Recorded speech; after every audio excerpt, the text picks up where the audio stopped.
Piazzolaberintus for cello and piano is a movement that I extracted from a sonata for viola and piano in 3 tangos. So this is unusual because usually sonatas for viola historically come from the cello or the violin and then are transposed for viola. This is the contrary that happened.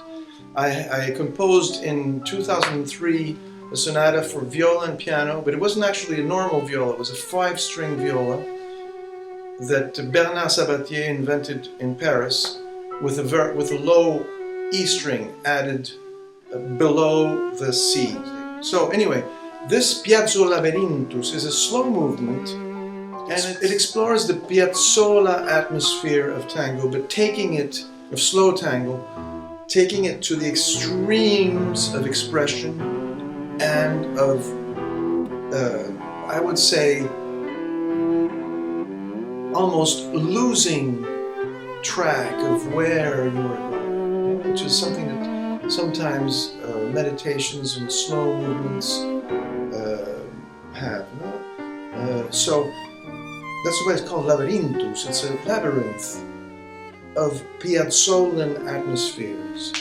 But obviously the Piazzolla is a reference. It's my Piazzolla, the way I see it, but it's not really only Piazzolla. It's a homage to Buenos Aires, to the music of Argentina, which I really adore, and I think it's one of the greatest influences that Latin American composers can rely on. But here, this movement explores the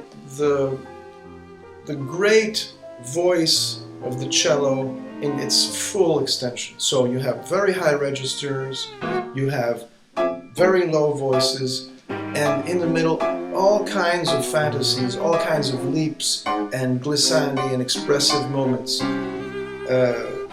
I find it's probably the high point of the viola sonata, and so I decided to make a version of this for cello and piano.